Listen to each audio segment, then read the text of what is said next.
ఒకసారి నా హృదయపూర్వకమైనటువంటి ధన్యవాదాలు తెలియజేస్తా ఉన్నాను. మిత్రులారా, స్నేహితులారా, రైతాంగ కుటుంబ సభ్యులారా,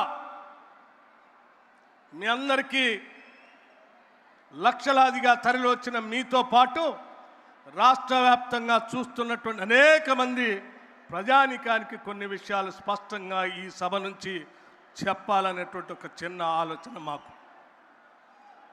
ఈ రాష్ట్రంలో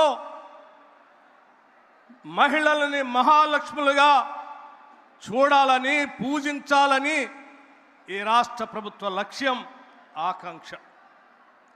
రైతుని రాజులుగా చూడాలని, గౌరవించాలని మా అందరి ఆశ, ఆకాంక్ష. అందుకే మహిళల్ని మహాలక్ష్ములుగా చూడాలనేటువంటి ఆలోచనతోనే ఆనాటి కాంగ్రెస్ ప్రభుత్వం మొదలుపెట్టిన వడ్డీ లేని రుణాల్ని గత 10 సంవత్సరాలు పాలించిన టీఆర్ఎస్ ప్రభుత్వం వడ్డీ లేని రుణాల్ని తుంగలో తొక్కితే తిరిగి మన ప్రజాప్రభుత్వం కాంగ్రెస్ ప్రభుత్వం అధికారంలో రాగానే గౌరవ ముఖ్యమంత్రి రేవంత్ రెడ్డి గారు, కేబినెట్ అందరూ ఆలోచన చేసి మన మహిళల్ని మనం సంస్కరించుకొని, మన సంస్కారం, మనం మహిళల్ని మహాలక్ష్మిలాగా పూజిస్తాం, గౌరవిస్తాం. అటువంటి మహిళల్ని ఆర్థికంగా ఎదగటం కోసం ఎన్ని ఇబ్బందులున్నా తిరిగి వడ్డీ లేని రుణాల్ని, ఆ పథకాన్ని రాష్ట్రంలో మొదలు పెట్టాల్సిందే అని చెప్పటమే కాకుండా సంవత్సరానికి 20,000 కోట్ల రూపాయలు, సంవత్సరానికి 20,000 కోట్ల రూపాయల లెక్క 5 సంవత్సరాలకి 1,00,000 కోట్ల రూపాయలు మహిళలకి బ్యాంకుల ద్వారా లింకేజ్ చేసి రుణాలు ఇప్పించే కార్యక్రమం చేపడతామని చాలా స్పష్టంగా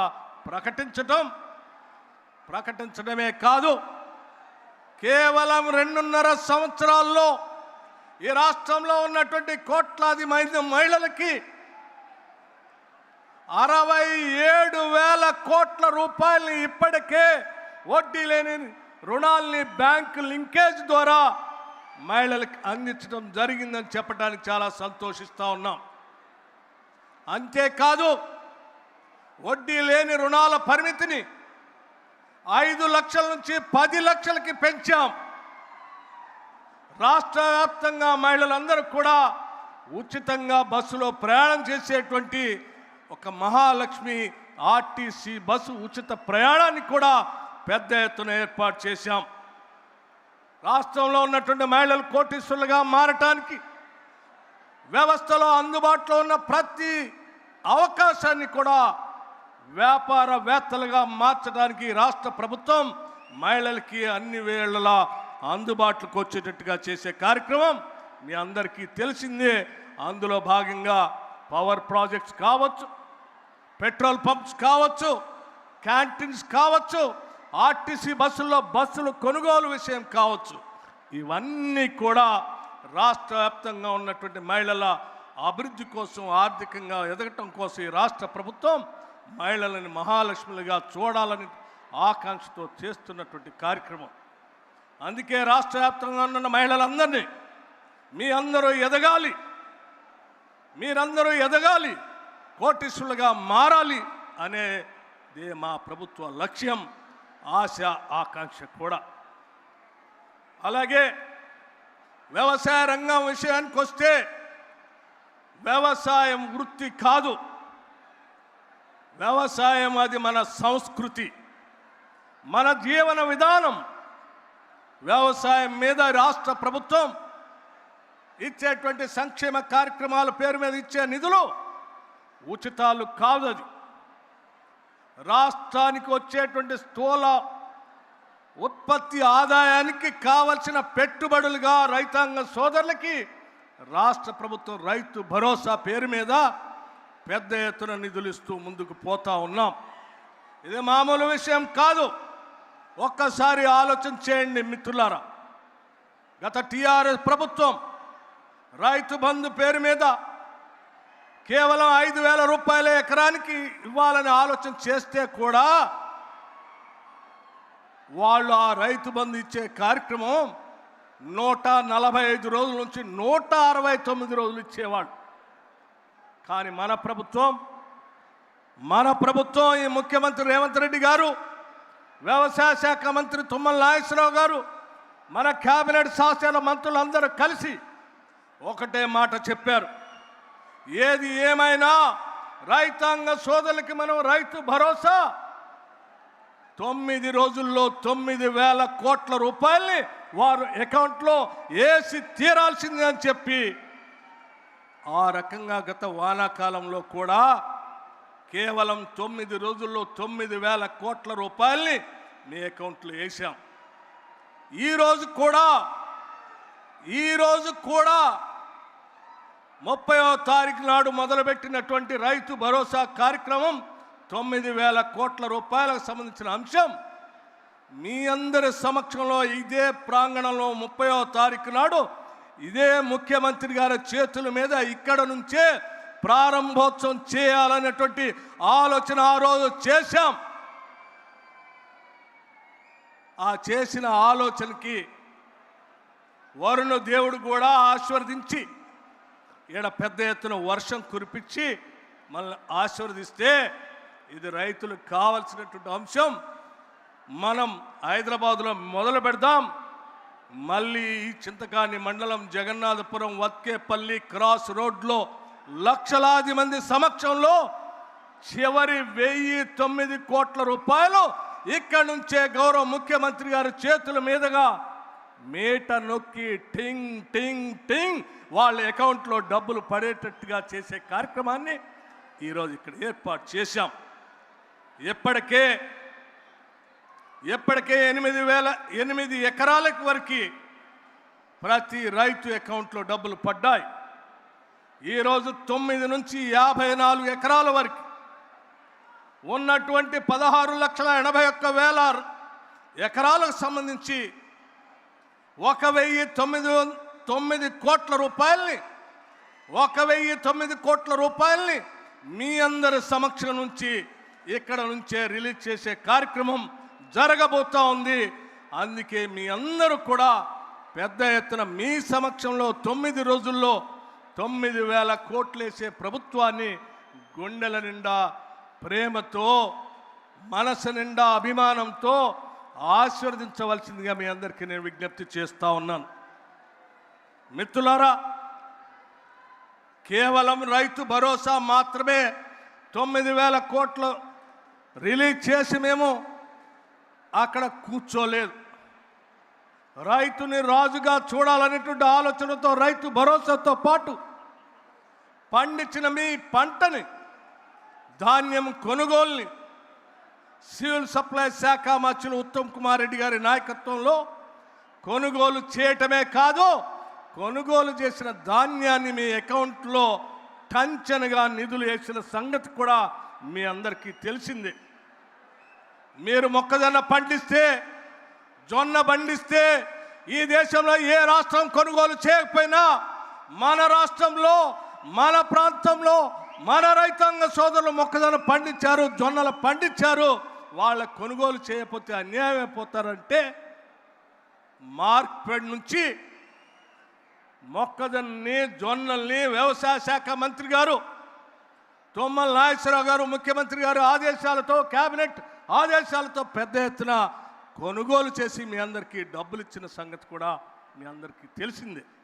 ఇది బహుశా మన పక్కనున్న రాష్ట్రంలో ఉన్నటువంటి మొక్కజొన్న పండించిన రైతులు కూడా నిన్న వచ్చి నాకు చెప్తా ఉన్నారు, దేశంలో ఈ మొక్కజొన్నను ఎవరు కొనుగోలు చేయలేదు, కేవలం తెలంగాణలో ఉన్న ప్రభుత్వం మాత్రమే కొనుగోలు చేసింది. అందుకే మీ అందరినీ మీరు పండించిన ఈ పంటని కొనుగోలు చేసి మీకు డబ్బులు ఇవ్వటమే కాదు, ఇప్పుడు మిగిలిన డబ్బులను కూడా ఈరోజు మొక్కజొన్నకు సంబంధించిన నిధులు కూడా వ్యవసాయ శాఖ మంత్రి గారు మార్కెట్ నుంచి మీ అకౌంట్లో వేసే కార్యక్రమాన్ని చేపట్టారు. అందుకే మీ అందరికి కూడా నేను విజ్ఞప్తి చేస్తూ ఉన్నాను, మీకోసం ఆలోచన చేసేటువంటి ప్రభుత్వం ఇది.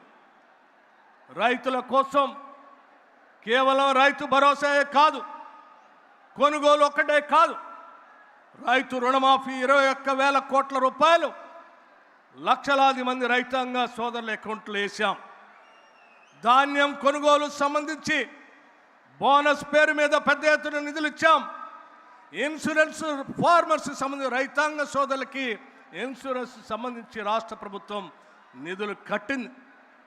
క్రాప్ డ్యామేజ్ గత 10 సంవత్సరాల్లో టీఆర్ఎస్ ప్రభుత్వం ఏనాడు కూడా క్రాప్ డ్యామేజ్ గురించి ఒక్క రూపాయి కూడా ఇవ్వలేదు.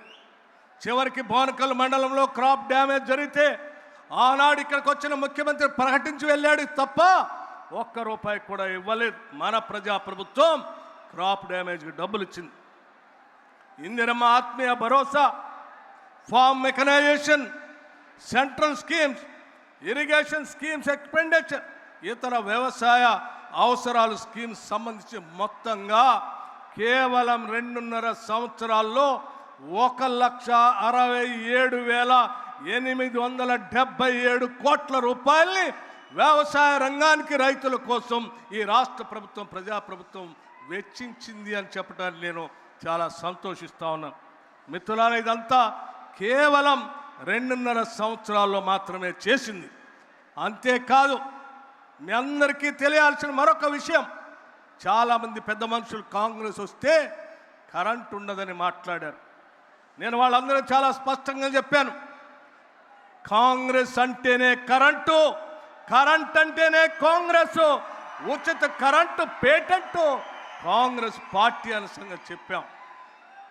ఉచిత కరెంటుని సంవత్సరానికి రైతాంగ సోదరుల కోసం 14,000 కోట్ల రూపాయలు మీరు వాడుకునేటువంటి పంప్ సెట్లు సంబంధించిన బిల్లుల్ని రాష్ట్ర ఆర్థిక శాఖ నుంచి నేరుగా కరెంటు శాఖకు కడతా ఉన్నాం. ఇది ఒక పక్కన చేస్తూనే ఆధునిక దేవాలయాలుగా ఆనాటి తొలి ప్రధాని పండిట్ జవహర్లాల్ నెహ్రూ గారు ఈ దేశ ప్రధానిగా ఆలోచన చేశారు. తినటానికి తిండి లేనిటువంటి పరిస్థితుల్లో కరువు కాటకాలతో చనిపోతున్నటువంటి ప్రజానికాన్ని రక్షించడానికి ఉన్న ఏకైక మార్గం బహుళార్థక సాధక ప్రాజెక్టులు కట్టడం. అందులో భాగంగానే ఏనాడో 1955 10వ తారీఖు డిసెంబర్ 1955 నాడు ప్రధాని జవహర్లాల్ నెహ్రూ గారు వేసినటువంటి పునాది నందికొండ దగ్గర ఒక తట్టలో ఇంత మట్టి మోసుకొని ప్రధానిగా ఆ నందికొండ దగ్గర పునాదులేస్తే ఆ ప్రాజెక్ట్ని పూర్తి చేసి 312 టీఎంసీల కెపాసిటీతో పూర్తి చేసి మనందరి ప్రియతమ నాయకురాలు శ్రీమతి ఇందిరాగాంధీ గారు ప్రధానమంత్రిగా ఆ సాగర కాలువ నీళ్లు, లెఫ్ట్ కెనాలు, రైట్ కెనాలు నీళ్లు వదిలిపెడితే అక్కడ లాకులు ఎత్తితే బిరబిరా పారుతూ కొన్ని 100 కిలోమీటర్లు ప్రయాణం చేస్తూ మనం దుక్కి దున్నే పొలంలో మనం నిలబడితే మన కాళ్ళకి కృష్ణా నది నీళ్లు తాకి ఈ పంటలు పండించుకుంటూ ఈరోజు మనం సుభిక్షంగా ఉంటున్నాం.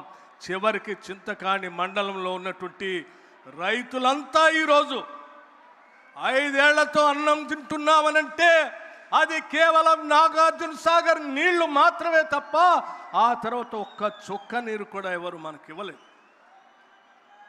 అందుకే వీటిని ఆధునిక దేవాలయాలని చెప్పి 1967లో దీన్ని ప్రారంభం చేస్తే ఒక్కసారి ఆలోచన చేయండి. ఈనాటి వరకు కూడా కొన్ని 100 కిలోమీటర్లు ప్రయాణం చేస్తున్నా కూడా ఇరిగేషన్ ప్రాజెక్ట్తో పాటు పవర్ ప్రాజెక్ట్స్ డ్యామ్ కింద, డ్యామ్కి లెఫ్ట్ సైడ్ రైట్ సైడ్ ఉంటే కూడా దాదాపు 59 సంవత్సరాలు అంటే ఒక 6 దశాబ్దాలు 60 సంవత్సరాలు చెక్కు చెదరలేదు ఆ ప్రాజెక్టు. అది కాంగ్రెస్ పార్టీ నిబద్ధతకి ప్రజల పక్షాన కాంగ్రెస్ పార్టీ కట్టేటువంటి ప్రాజెక్టుకి నిదర్శనం అని చెప్పడానికి నేను అది ఒక ఉదాహరణగా చెప్తా ఉన్నా. అదే స్థాయిలో శ్రీశైలం